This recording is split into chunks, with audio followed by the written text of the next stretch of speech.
అబ్బో ఇక్కడ కేజీ చీరలు కొంటే అర కేజీ చీరలు ఫ్రీ అంట. మంగళ్య షాపింగ్ మాల్ కేజీల్లో సేల్, టన్నుల్లో ఆనందం. వర్షాలు సమృద్ధిగా కురవాలని ఆకాంక్షిస్తూ తెలంగాణ ప్రభుత్వం ఇవాళ వరుణ యాగం నిర్వహిస్తోంది. నాగార్జున సాగర్లోని విజయ్ విహార్ ఈ మహత్తర వేడుకకు వేదిక అయ్యింది. ఇప్పటికే యాగం నిర్వహించేందుకు అవసరమైన ఏర్పాట్లను అధికారులు పూర్తి చేశారు.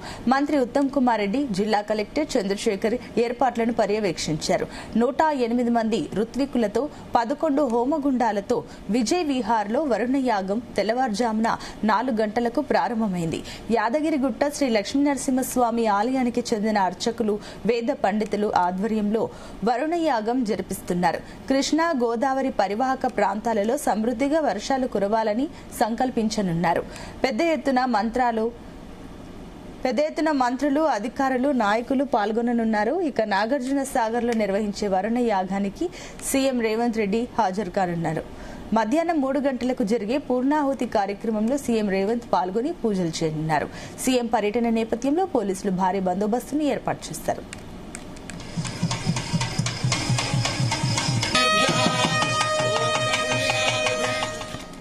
ఇదే అంశానికి సంబంధించి మరిన్ని డీటెయిల్స్ మా కరెస్పాండెంట్ జానయ్య అందిస్తారు. Janaiah, good morning. Good morning Sunitha. Telangana రాష్ట్ర ప్రభుత్వం ఆధ్వర్యంలో ఈరోజు నాగార్జున సాగర్ లోని విజయ విహార్ వద్ద ఉన్నటువంటి కృష్ణా నది ఒడ్డున వరుణ యాగం అయితే తెల్లవారుజామున 4 గంటలకు ప్రారంభం కావడం జరిగింది. ఏదైతే ఈ యాగానికి సంబంధించి నీటిపారుదల శాఖ మంత్రిగా ఉన్నటువంటి ఉత్తమ్ కుమార్ రెడ్డి దంపతుల చేతి మీదుగా కూడా ఈ యాగం ప్రారంభం కావడం జరిగింది. 108 మంది ఋత్వికులతో ప్రత్యేక యాగ క్రతువులను నిర్వహిస్తున్నారు. వేద మంత్రోచ్చరణల మధ్య కొనసాగుతున్న ఈ యాగం సమృద్ధిగా వర్షాలు కురవాలనే ప్రత్యేకంగా పూజలు నిర్వహిస్తూ ఈ యాగాన్ని ప్రారంభించడం జరిగింది. ఏదైతే రాష్ట్ర ప్రభుత్వం రైతుల శ్రేయస్సు కొరకు సమృద్ధిగా వర్షాలు కురవాలనే ఆకాంక్షతోటి ఈ వర్ణ యాగాన్ని ప్రస్తుతం ఈ యాగానికి సంబంధించి తెల్లవారుజామున 4 గంటలకు ప్రారంభం కావడం జరిగింది. పూర్ణాహుతిలో మాత్రం మధ్యాహ్నం 3 గంటల 20 నిమిషాలకి సీఎం రేవంత్ రెడ్డి పాల్గొననున్నారు. ఆయన ప్రత్యేక హెలికాప్టర్ లో నాగార్జున సాగర్ చేరుకొని అక్కడ పూర్ణాహుతి ఈ యాగం కార్యక్రమంలో పాల్గొనున్నారు. అయితే తెలంగాణ రాష్ట్రంలో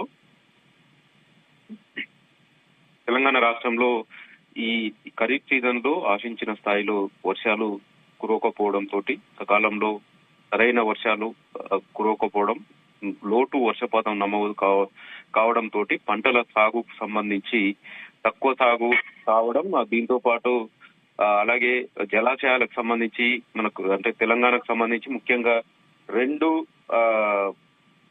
కృష్ణా కావచ్చు, ఇటు గోదావరి 2 నదులకు సంబంధించి 2 వైపులా తెలంగాణ రాష్ట్రానికి ఉంటుంది. ఈ 2 నదులకు సంబంధించి కూడా ఎగువ ప్రాంతాల్లో కూడా సరైన వర్షాలు కురవకపోవడం తోటి ఈ ప్రాజెక్టులో కూడా తక్కువ వరద ప్రవాహాలు రావడం తోటి సాగుకు సంబంధించి నీటి విడుదల కూడా ఏ ప్రాజెక్టు నుంచి కూడా తెలంగాణ రాష్ట్రంలో ఇప్పటి వరకు ఈ ఖరీఫ్ సీజన్ కు సంబంధించి నీటిని విడుదల చేయలేదు. దీంతో వరి సాగుకు సంబంధించి కూడా చాలా తక్కువ శాతంలో సాగు చేస్తున్నారు. అక్కడ కూడా కొంత వర్షాలు కురవకపోవడం, గ్రామాలకు సంబంధించి చెరువుల్లో నీరు లేకపోవడం తోటి భూగర్భ జలాలు కూడా అడుగంటిపోయి బోర్లు కూడా పోసే పరిస్థితిలో లేకపోవడం తోటి కొంత రైతన్నలు తీవ్ర ఇబ్బందులు పడుతున్న నేపథ్యంలో రాష్ట్ర ప్రభుత్వం ఈ వరుణ యాగం నిర్వహించేందుకు కూడా సిద్ధం కావడం, ఈ రోజు తెల్లవారుజామున ఈ వరుణ యాగానికి సంబంధించి ఉత్తమ్ కుమార్ రెడ్డి దంపతులు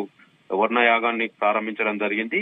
రోజంతా కూడా ఈ ఋత్వికులంతా వేద మంత్రోచ్చరణల మధ్య ఈ యాగాన్ని నిర్వహించేందుకు కూడా సిద్ధమయ్యారు. ప్రారంభం కావడం కూడా జరిగింది. ముఖ్యంగా నైరుతి ఋతుపవనాలు సకాలంలో రాష్ట్రంలోకి రాకపోవడం, వర్షాలు కురవకపోవడం తోటి లోటు వర్షపాతం నమోదు కావడం, 2 నదులకు సంబంధించి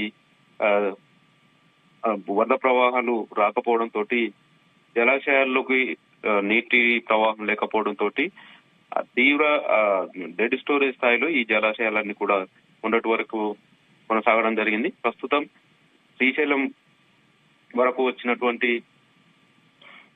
వచ్చినటువంటి వరద ప్రవాహం నాగార్జున సాగర్ కు మాత్రం కొద్ది మొత్తంలోనే వరద ప్రవాహం వస్తుండడం, ఇటు నాగార్జున సాగర్ ప్రాజెక్టుకు సంబంధించి పూర్తి స్థాయి నీటి సామర్థ్యానికి చేరుకోవాలన్నా కూడా, మరోవైపు నీటిని విడుదల చేయాలన్నా కూడా దాదాపుగా 190 టీఎంసీల వరకు కూడా నాగార్జున సాగర్ ప్రాజెక్టుకు ప్రస్తుతం రావాల్సి ఉంది. అంటే ప్రస్తుతం నాగార్జున సాగర్ ప్రాజెక్టుకు సంబంధించి కూడా 312 టీఎంసీల నీటి నిల్వ కాను ప్రస్తుతం కేవలం 146 టీఎంసీల నీటి నిల్వ మాత్రమే ఉంది. అంటే ఈ ఖరీఫ్ సీజన్ సంబంధించి నాగార్జున సాగర్ ప్రాజెక్టుకు సంబంధించి తాగునీటిని అయితే విడుదల చేసే అవకాశం లేదనేది కూడా ప్రభుత్వం ఇప్పటికే ప్రకటించడం జరిగింది. అంటే ముఖ్యంగా రైతులకు సంబంధించి రైతుల శ్రేయస్సు కోసమే ఈ యాగాన్ని నిర్వహిస్తున్నట్టుగా కూడా మంత్రి ఉత్తమ్ కుమార్ రెడ్డి ఇప్పటికే తెలపడం జరిగింది. ముఖ్యమంత్రి రేవంత్ రెడ్డి ఈ యాగంలో పాల్గొనేందుకు కూడా మధ్యాహ్నం 3:20 నాగార్జున సాగర్ చేరుకోనున్నారు. అయితే రాష్ట్ర ప్రభుత్వం ప్రత్యేకంగా ఈ యాగాన్ని నిర్వహించాలనే ఉద్దేశంతో యాదగిరిగుట్ట అర్చకులకు ఈ బాధ్యతలు అప్పగించడం, ఈ రోజు ముహూర్తాన్ని నిర్ణయించి యాదగిరిగుట్టకు చెందినటువంటి 108 మంది ఏదైతే ఋత్విక్కుల చేత 11 హోమగుండాలను కూడా ఏర్పాటు చేసి వరుణ యాగాన్ని నిర్వహిస్తున్నారు. ముఖ్యంగా వర్షాలు సమృద్ధిగా కురిసి రైతన్నలు శ్రేయస్సు కోరుతూ నదిలోకి సంబంధించి జలాలు సమృద్ధిగా రావాలి అనే ఉద్దేశంతో ఈ యాగం నిర్వహిస్తున్నట్టుగా కూడా మంత్రులు తెలుపుతున్న పరిస్థితి అయితే ఉంది. ఈ యాగానికి సంబంధించి కూడా మంత్రి ఉత్తమ్ కుమార్ రెడ్డి నేతృత్వంలో ఈ యాగం నిర్వహిస్తున్నారు కాబట్టి ఇతర మంత్రులు ఇప్పటికే మంత్రి కోమటిరెడ్డి వెంకటరెడ్డి కూడా మరి కొద్దిసేపట్లో అక్కడికి చేరుకొని ఉన్నారు. అలాగే దేవాదాయ శాఖ మంత్రి కొండా సురేఖతో పాటు మరికొంతమంది మంత్రులు కూడా ఈ యాగానికి సంబంధించి పాల్గొనే అవకాశం ఉంది. మరోవైపు ఉమ్మడి నల్గొండ జిల్లాకు సంబంధించినటువంటి ఎమ్మెల్యేలు ఎమ్మెల్సీలు కూడా ఈ యాగంలో పాల్గొననున్నారు. వీరితో పాటు తెలంగాణ వ్యాప్తంగా కూడా కొంతమంది ముఖ్య అతిథులను కూడా ఆహ్వానించినట్టుగా కూడా తెలుస్తుంది. అందుకు తగ్గట్టుగా కూడా అక్కడ ఏర్పాట్లు చేయడం జరిగింది. భారీ బందోబస్తు కూడా ఏర్పాటు చేసి ప్రశాంత వాతావరణంలో కృష్ణానది ఒడ్డున నాగార్జున సాగర్ లోని విజయ విహార్ కృష్ణానది ఒడ్డున ఈ యాగాన్ని ప్రశాంత వాతావరణంలో నిర్వహించేందుకు నిర్వహిస్తున్నారు. దీనికి సంబంధించి కూడా అధికారులు అయితే అన్ని ఏర్పాట్లు పూర్తి చేయడం, మధ్యాహ్నం సీఎం రేవంత్ రెడ్డి పూర్ణాహుతిలో పాల్గొననున్న నేపథ్యంలో అందుకు తగ్గట్టుగా కూడా అన్ని ఏర్పాట్లు చేయడం జరిగింది. కృష్ణా నది కావచ్చు, గోదావరి కావచ్చు, ఈ జలాశయాలకు వరద ప్రవాహాలు కొనసాగాలనే ఉద్దేశంతో ఈ వరుణయాగం నిర్వహిస్తున్నట్టుగా కూడా తెలుస్తుంది. అయితే తెలంగాణ రాష్ట్రంలోనే లోటు వర్షపాతం నమోదు కావడం, పంటలు ఇప్పటికే సగానికి పైగా సాగు తగ్గిపోవడం కూడా జరిగింది. మరోవైపు రైతన్నలు నష్టాల పాలవుతున్నారనే ఉద్దేశంతో రాష్ట్ర ప్రభుత్వం ఈ యాగాన్ని నిర్వహిస్తున్నట్టుగా కూడా తెలుస్తుంది. ఇక ఎగువ రాష్ట్రాల్లోనే అంటే తెలంగాణ రాష్ట్రంలోనే వర్షాలు కురవాలనే ఉద్దేశంతో మరోవైపు ఎగువ రాష్ట్రాల నుంచి వరద ప్రవాహాలు రావాలనేది కూడా ఆకాంక్షిస్తూ ఈ వరుణయాగాన్ని నిర్వహిస్తున్నారు. ఇప్పటికైతే కృష్ణా బేసిన్ సంబంధించి ఎగువన ఉన్నటువంటి ప్రాజెక్టులు కొన్ని నిండు కుండల మారి జలకలను సంతరించుకుంటే దిగువన ఉన్నటువంటి తెలుగు రాష్ట్రాలకు సంబంధించి దిగువన ఉన్నటువంటి ముఖ్యంగా నాగార్జున సాగర్ ప్రాజెక్ట్ కి వరద ప్రవాహం ఆశించిన స్థాయిలో లేకపోవడంతో కొంత సాగు ప్రశ్నార్థకంగా మారిందనేది చెప్పవచ్చు. దాదాపుగా నాగార్జున సాగర్ ప్రాజెక్టు పరిధిలో 23 లక్షల ఎకరాలకు సాగునీరు అందించేటువంటి ఈ ప్రాజెక్టు ప్రస్తుతం నీటి విడుదల లేకపోవడంతో రాఫాల్ ప్రకటించుకున్న పరిస్థితి అయితే కనబడుతుంది. ఇక రైతుల శ్రేయస్సు కోరుతూ నిర్వహిస్తున్నటువంటి ఈ వరుణ యాగానికి సంబంధించి మాత్రం ఈ రోజంతా కూడా నిర్వహించనున్నారు.